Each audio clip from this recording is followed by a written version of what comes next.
तो स्टूडेंट्स, आज हम लोग जनरल एंट्री से संबंधित न्यूमेरिकल क्वेश्चन करेंगे। ठीक है, तो सबसे पहले हमारा फर्स्ट क्वेश्चन क्या है ये देखते हैं। तो साधारण लेन देन से संबंधित क्वेश्चन हम लोग स्टार्ट करेंगे। तो उसमें फर्स्ट क्वेश्चन क्या है, हिमांशु की पुस्तकों में निम्न लेन देनों की रोचनामचक प्रविष्टि कीजिए। ठीक है, हिमांशु जो है कब व्यापार प्रारंभ कर रहा है, 2016 फरवरी 1 को। ठीक, तो सबसे पहले आपको क्या करना है, प्रविष्टि करना है। तो इस तरह का प्रारूप बना लेना है। ठीक है, फिर क्या करना है, हिमांशु की पुस्तकों में पंजी प्रविष्टि या रोचनामचक प्रविष्टि ऊपर में लिखना है। ठीक है, यहाँ पे हिमांशु का नाम है तो हिमांशु लिखना है। अगर अदर कोई भी किसी का भी नाम रहता तो उनका नाम लिखते। ठीक है, तो कब प्रारंभ कर रहे हैं, 2016 फरवरी 1 को। तो तिथि वाले कॉलम में 2016 फरवरी 1 लिखना है आपको। फिर क्या करना है, विवरण के कॉलम में प्रविष्टि करना है। तो क्या कर रहा है, फरवरी 1 को रोकड़ से व्यापार आरंभ कर रहा है। कितने हज़ार का, 75,000 का। ठीक, तो रोकड़ आ रहा है तो रोकड़ खाता विकलन हो जाएगा। किससे होगा, पूंजी खाता से। ठीक है, कोई भी जब व्यापारी व्यापार प्रारंभ करेगा तो जो प्रविष्टि होगा क्या होगा, रोकड़ खाता से विकलन पूंजी खाता से।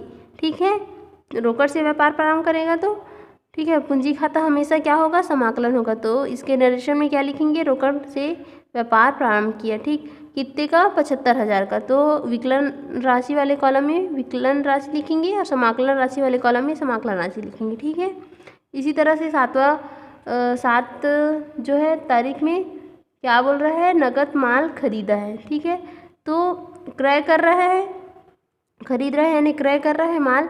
तो माल को तो माल खाता नहीं लिख सकती, तो वहाँ पे क्या आएगा, क्रय खाता विकलन रोकड़ खाता से रोकड़ जा रहा है। ठीक, तो इसका नरेशन क्या होगा, नगद माल खरीदा और जो है क्रय खाता विकलन हुआ है तो विकलन कॉलम में कितना आएगा, 10,000 से खरीदा है माल।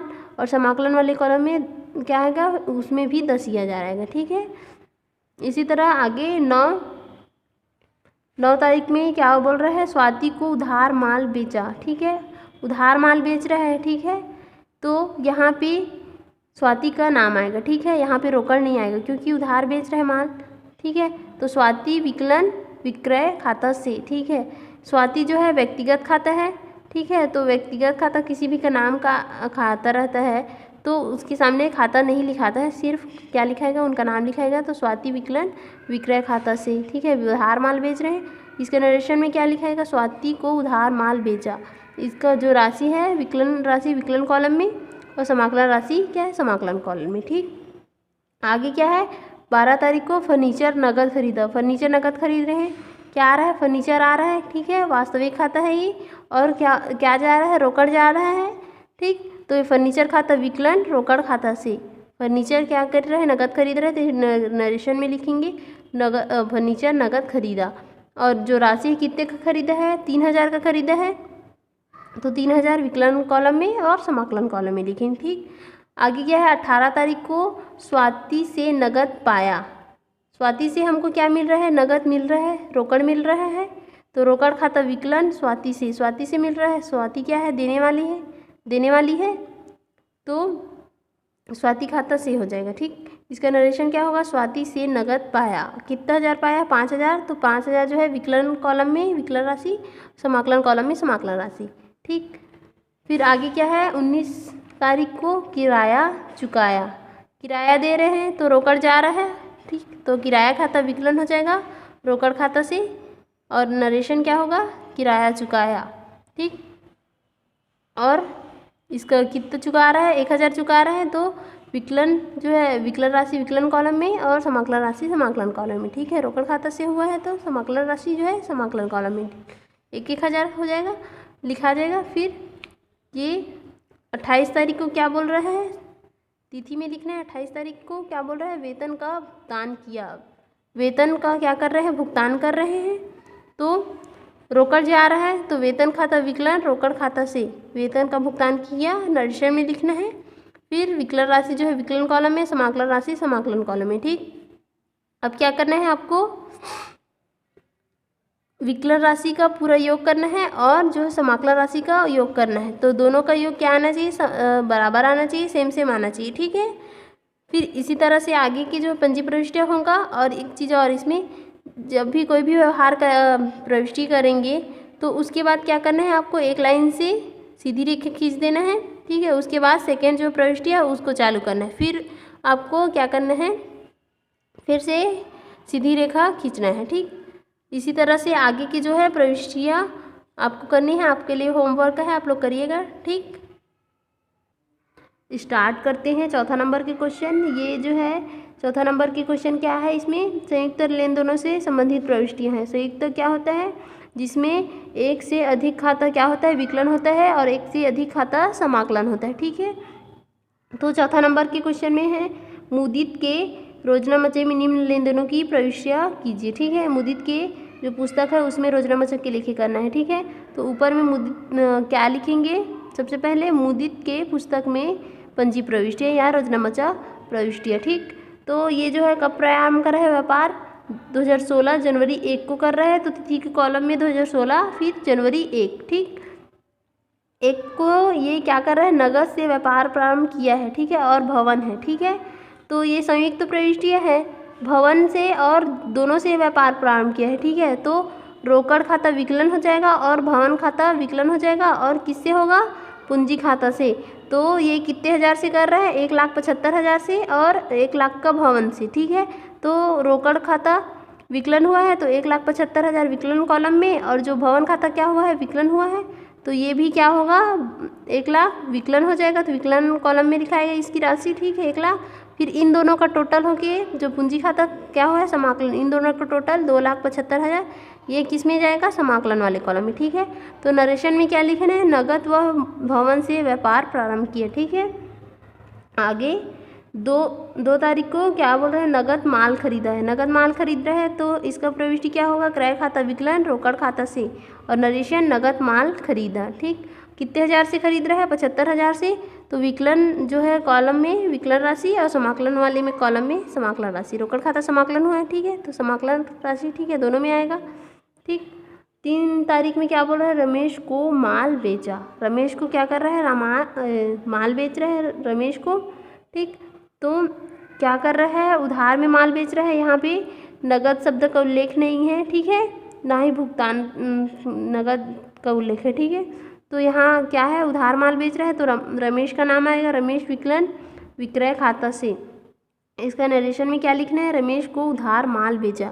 कितने हज़ार का बेच रहा है, 30,000 का माल बेच रहा है। तो विकलन कॉलम में 30,000 और समाकलन कॉलम में भी 30,000, ठीक। फिर 4 तारीख को क्या कर रहा है, मजदूरी का भुगतान किया। मजदूरी का भुगतान कर रहा है, रोकड़ जा रहा है, और मजदूरी जो है मजदूरी को मिल रहा है, मजदूर जो पाने वाले हैं उन लोग को मिल रहा है। तो क्या हो जाएगा, मजदूरी खाता विकलन रोकड़ खाता से। तो इसके नरेशन में क्या लिखना है, मजदूरी का भुगतान किया, कितना किया है, 500 रुपये का किया है। तो दोनों कॉलम में आ जाएगा, विकलन और समाकलन में 500, ठीक। फिर क्या होगा आगे, 4 तारीख 4 को कर लिया, 6 तारीख में क्या बोल रहा है, नगद माल जो है बेच रहा है, ठीक है। तो रोकड़ आ रहा है, और कौन क्या हो रहा है, बेच रहा है, तो विक्रय खाता क्या है, समाकलन हो रहा है, ठीक है। रोकड़ खाता विकलन विक्रय खाता से, किससे आ रहा है, रोकड़ विक्रय से आ रहा है, तो नगद माल बेचा, ठीक। तो ये 10,000 जो है विकलन कॉलम में और समाकलन कॉलम में, ठीक है, दिखाएगा राशि। फिर क्या है, 10 तारीख में व्यापारिक व्ययों का भुगतान किया। व्यापारिक व्ययों का भुगतान कर रहा है, ठीक है। तो रोकड़ जो है जा रहा है, तो व्यापारिक व्यय खाता विकलन रोकड़ खाता से इसका प्रविष्टि होगा, और नरेशन में व्यापारिक व्ययों का भुगतान किया। कितना 100 रुपये किया है, 700 रुपये किया है, ठीक। तो दोनों कॉलम में 700 रुपये आ जाएगा। फिर आगे क्या है, 12 तारीख को रमेश से नगद प्राप्त किया और बट्टा दिया, ठीक है। तो रमेश जो है क्या कर रहा है, रमेश से प्राप्त हो रहा है, ठीक है। तो ये कौन से अंतर्गत के आएगा खाता, नाममात्र खाता के अंतर्गत आएगा। तो रोकड़ क्या है, आ रहा है, तो रोकड़ खाता विकलन किससे, रमेश से, ठीक है। और क्या बोल रहा है, बट्टा दिया, ठीक है। तो जो हाँ व्यापारी कौन है, मुदित है, ठीक है। तो क्या है, जो व्यापारी मुदित है, तो वो क्या है, बट्टा दे रहा है। नगद बट्टा का लेखा होता है इसमें, ठीक। तो बट्टा दे रहा है तो क्या हो, बट्टा दे रहा है तो ये बट्टा जो है किसके अंतर्गत आएगा, नाममात्र खाता के अंतर्गत। तो उसमें क्या नियम है, जो हानि होता है और व्यय होता है उसका खाता क्या होता है, विकलन होता है। तो यहाँ भी बट्टा खाता क्या हो जाएगा, विकलन हो जाएगा। ठीक, और राशि में कितना आएगा, बट्टा कितना दे रहा है, 500 रुपये का दे रहा है, और रोकड़ कितना है, 29,500 रुपये का। ठीक है, क्या मिल रहा है, रोकड़ मिल रहा है।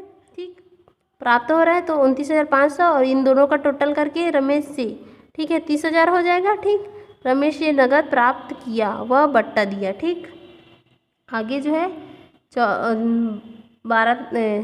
14 तारीख में क्या बोल रहा है, सुधीर से माल क्या कर रहा है, खरीद रहा है। सुधीर से कितना माल खरीद रहा है। ठीक, तो क्रय खाता विकलन और रोकड़ खाता से, सुधीर से हो जाएगा। सुधीर से खरीद रहा है, क्योंकि ये जो है इसमें नगद शब्द का उल्लेख नहीं है, तो ये क्रय खाता विकलन सुधीर से हो जाएगा। ठीक है, इसका नरेशन, सुधीर से माल खरीदा, कितने हज़ार का खरीद रहा है, 27,000 का।